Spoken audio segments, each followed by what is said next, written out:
want to talk? So let's talk. Here. Talk. You want to talk? You gotta talk, you need to talk. News talk. I talk, you talk to Solomon. I talk, you talk to Solomon. Yeah, let's talk to Solomon. Talk to Solomon. This is the final sector of Talk to Solomon tonight. Thanks for being with us. Our panel, Brent Johnson say it again, Brent, your organization. The Global Freedom Report and the Voice of Freedom. Freedomradio.us. All right. And former police chief Steve Davis, and of course, our guest of honor, former Under Ambassador of the United Nations, Dr. Ellen Keyes. Dr. Keyes, Governor Scott of Florida, again, has said to the federal government, let me see if I can say it eloquently, up yours. We're going to purge our rolls. No illegals are going to vote in our election. Drop dead. Am I close? I think so, and I think it's also a necessary move. I've often said to people, Stan, that you lose any rights that you don't stand on if those rights are being trampled upon by your government and by others. And that, unfortunately, I think is something that Americans seem to have forgotten. We take so many things for granted that we actually forget that rights are like our muscles. If you don't exercise them, then they will waste away or be taken away.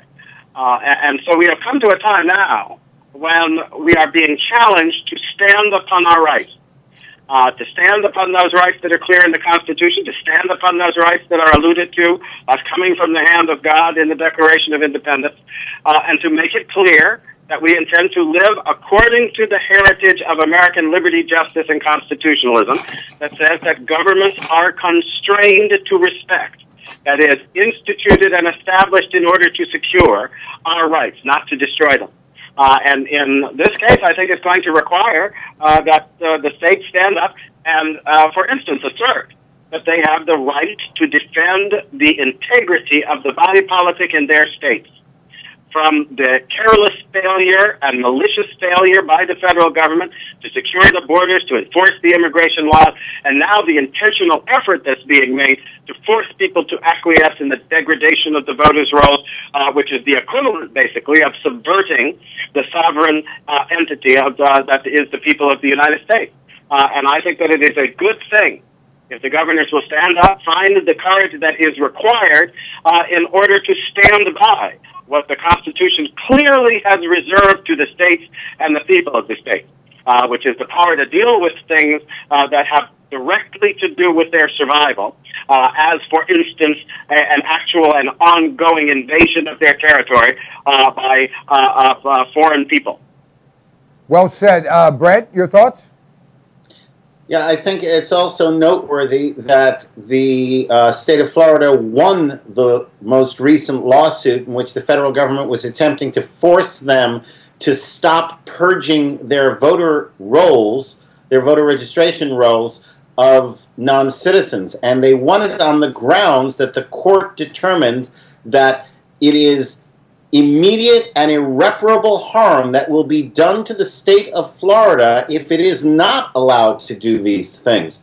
And so there are still some in the judiciary who do view states' rights as being valid, significant, and ever-present. And we're trying to get Governor Rick Scott on the show, on our show, on the Global Freedom Report right now, to see whether or not we can actually get him, and just to applaud his position, and hopefully he will continue to make his stand against what I consider to be a terrorist federal government. Well said, and I agree. Chief? It just does my heart a lot of good to see a Republican male actually exert some testosterone and speak up and stick up for what's right. Now, we have, speaking of testosterone and males, in the great country of Argentina, they have a testosterone-less leader, lady. God. I couldn't say that often. But at any rate, she is proud to have issued identity cards to people who have changed their gender. not change their physiology, just said, yesterday I was a boy, today I'm a girl. Today I'm a girl, tomorrow I'm a boy. Depending on who goes to the bathroom, I'll change then too, and says that equality is more important than freedom. Now, I'm going to ask this of Dr. Keyes, who I know is a mild-mannered reporter for the Daily Planet. If one of your children at age 7, 8, 9, 10 were walking to a restroom and you would see someone of the opposite sex go marching in and just flashing a card saying, today I'm a girl, today I'm a boy. Yes, I got a beard, but, you know, somewhere down deep, I feel like, you know, Janet Reno. God. Is this insanity or is it just me? Well, Stan, I guess I wish it were just insanity, because then it would mean that folks had an understanding that what's going on here reflects a both unhealthy, unstable, irrational frame of mind. But in fact, I think it's a systematic assault on the underlying sense that there are any norms particularly that are based in nature, and that must be accepted and recognized as such. It is a rejection of God, a rejection of creation, a rejection of all constraints of God, human activity and behavior that have anything to do with the way that we are made as we come from the hands of our Creator. Is why I think people are so anxious to draw up the Declaration of Independence, because it clearly makes the point that our understanding of rights and justice and the purpose, in fact, of government requires the acknowledgement of God and the authoritative aspect of His creation that we must respect. This is a direct assault on all of that, Stan. It is repugnant to feeling, subverts common sense, and all of that.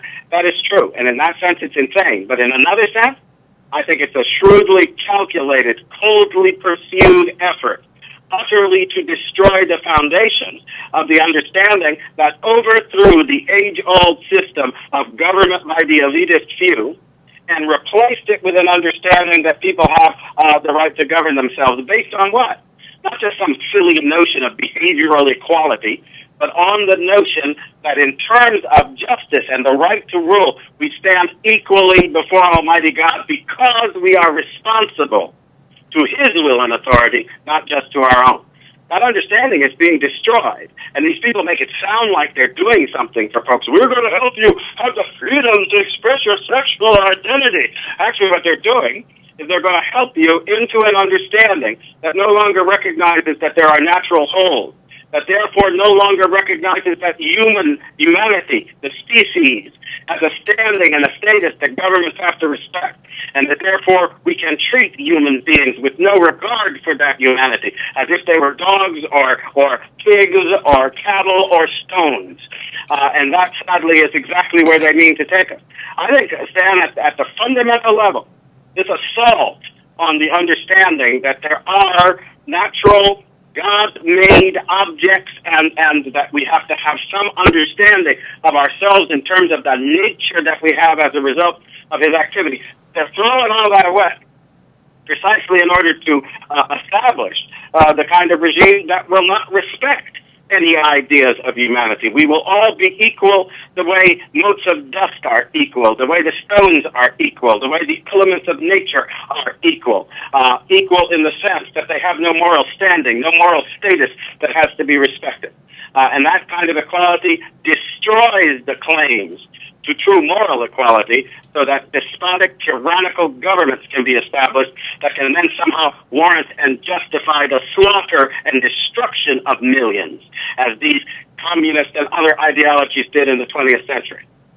Not only are you right, but Jay Leno's evil twin, Mark Leno, who's a state senator from San Francisco, has introduced a bill in California that would eliminate the limit on how many children, how many parents a child could have. So instead of having a mother and a father, or two fathers or two mothers, which those weirdos have, you could have pick one, pick two, pick three, pick one from menu A, one from menu B, and there's no such thing as a limit.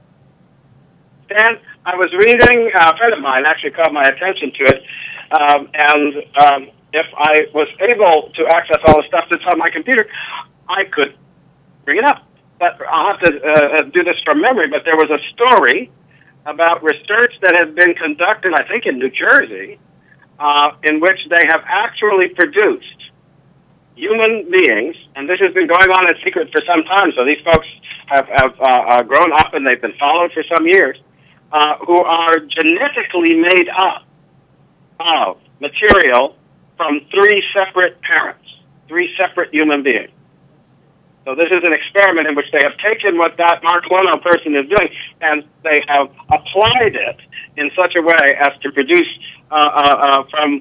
they injected material into one woman's egg, and the result was that they were actually able to introduce a genetic alteration, and that these folks are now grown up and doing things. That was my understanding.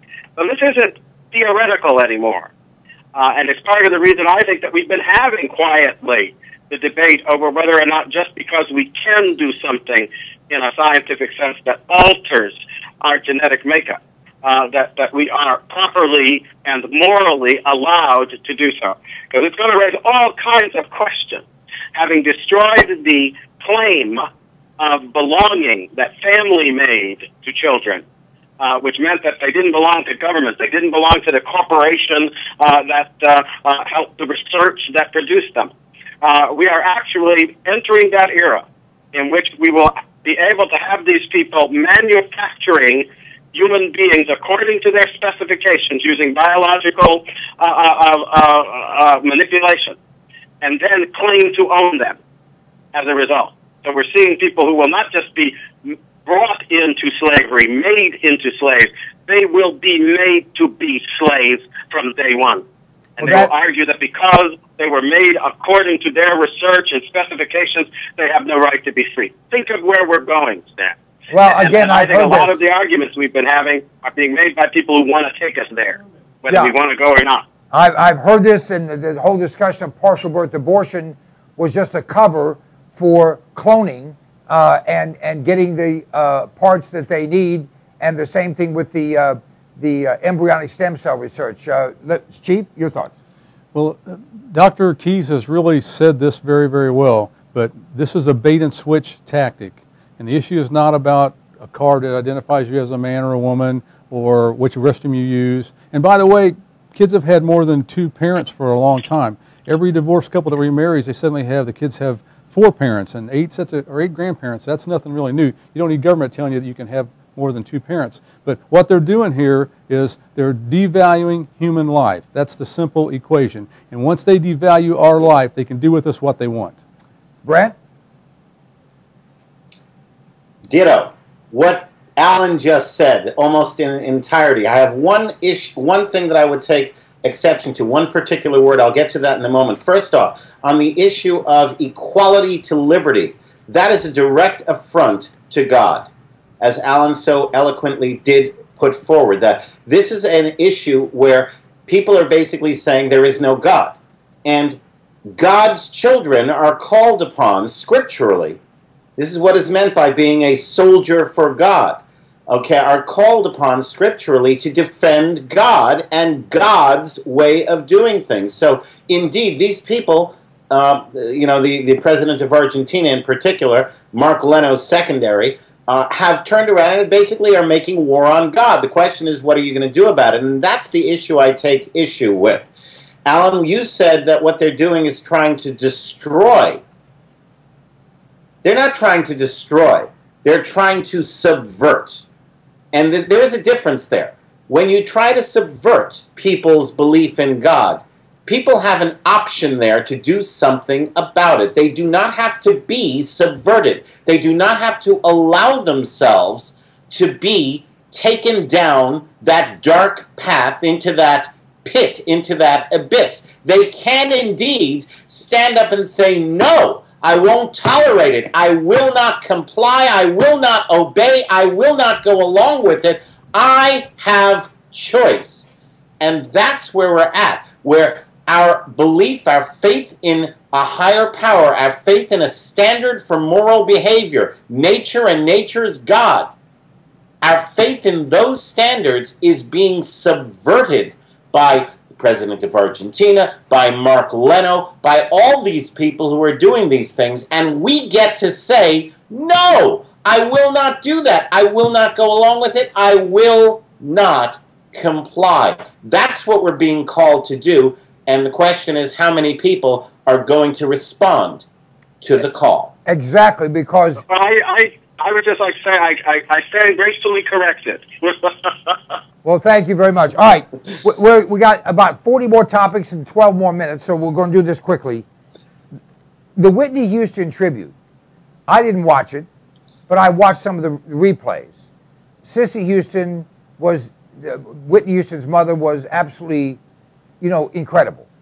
But I, who is married to a black woman, and my family is, if you will, black and white, I was embarrassed, as I've been many times, by Americans, by whoever you want to call them, that so demean all of us that they can't get 30 seconds into anything without profanity, without absurdity, without anti-morality positions. And I'm going to stop right there. Alan, did you hear about this or see it? You'd have to tell me a little more, because I've been a little out of touch, so I don't think I heard this one. All right, well, there was a memorial, if you will, for Whitney Houston. And they had a lot of very famous, very gifted, very blessed individuals who were there, and they just couldn't seem... There was one gospel singer who said, for crying out loud, you're embarrassing yourself and you're embarrassing her memory. But most of them are so comfortable with vulgarity, with profanity, with anti-godliness, that they just, even with the world watching, can't get past it. Now, Brent, are you familiar with it? Yeah, there were a bunch of performers beyond Sissy. There were a bunch of performers, mostly rap performers, and this was all televised, and essentially what they were doing is they're coming on and they're using the F word, the S word, every single word they could come up with that is not allowed on the airwaves. And so the end result was, if you were watching or listening to this, you would hear them saying something, beep, beep, beep, beep. Every other word was being censored out and beeped out. And this was supposed to be a tribute to Whitney Houston. So I think what Stan is saying, that you know, these performers, these entertainers could not set aside their need to use vulgarity in whatever it is that they were doing in order to honor Whitney Houston. And there's definitely something wrong with that kind of an attitude. What's wrong with actually speaking properly, you know, for a period of time? Why is it necessary to use these expletives, which are going to be deleted anyway, you know, at such a gathering? I think that's what you were trying to say, Stan. Well, and beyond that, that somehow, if I say something about it because I'm white, I'm a racist. If Alan says something about it, he's an Uncle Tom. You know, if Chief says something, right? That's the point. Now, Alan, go ahead and comment. Yeah, I just want to, I mean, this brings to my mind the fact that early on in my lifetime, I remember people at Berkeley and all of this who wrote these things basically encouraging people on the left to use all this kind of language and so forth to shock people. It was actually intended to be an attack, an assault on the moral sense and sensibilities of our nation. And I think that we have now, of course, allowed some of these folks to rise into ascendancy in our politics and in business and in other areas. They've been promoting this garbage in every possible way, over the airways, in the movies. And the whole point is to break down the sense that there is modesty, that there is civility, that there is politeness, that there are restraints that we observe in dealing with one another, so that we can do so in a harmonious way. And I think that at the end of the day, it's part of what we were talking about earlier. This dehumanizes us, because in a sense, the notion that something about our ability to be conscious of ourselves, to acquire knowledge in a certain way, to have an understanding in the end of our relationship with the maker of the universe, God himself. All of that results in responsibilities that we have toward one another in the way that we approach and treat one another. And so we want to show that respect which is owed to God and which on account of him we must show to one another. I think they want us to throw all of that away. Because once you have produced people who on a regular basis don't have that sense of their own worth and dignity, then they won't have the sense that they should risk their lives in order to protect the worthless beings, the worthless rights, the worthless folks that they now think themselves to have become. So I would say that this is actually an ongoing assault, and that these people are used in ways that are intended, I think, in a very reprehensible way to confirm stereotypes about black Americans, but they're being used as a battering ram, which I think the same is true in other areas of what they're doing with the homosexual community. They all pretend to be all caring about these folks, but they're really just using and abusing them for the purposes of moral and spiritual warfare. Chief? Well, years ago, I had the opportunity and the pleasure to see Whitney Houston in concert here in Indianapolis, right after she first became popular. I sat behind one of her relatives, a senior lady that was just, you could tell, just so proud of the accomplishments that Whitney had accomplished and was on her way to accomplish more. But these people that we're talking about tonight on this program, they have missed a great opportunity. They have used her death, and I want to give my condolences to her mother for her loss, but they missed the chance to add to this and bring the true message of why Whitney Houston is dead. It's not because of politics, not because of white people, not because of anything else, because of her drug addiction. And they missed a chance to talk about that, help other people that are struggling with drug addiction or get off of drug addiction, and they use this as a political means, and they've taken her death and taken it beyond bad. They've taken it to depths that are very, very low, and that's a shame. We are out of time. I want to thank Brent Johnson, as always, adds marvelously to our show. He's here every other week. Chief Steve is here just about every week. Alan Keyes is here just about every week. I'm here if we're having a show, and I want to tell you that you're out there, and I'll quote some numbers. We have had hundreds of millions of minutes of view time by people, and that's in the last year, and next year will be more, and last year was not as much, because we're speaking about things that many people want to hear about. So please tell 100,000 of your closest friends, share what we have here.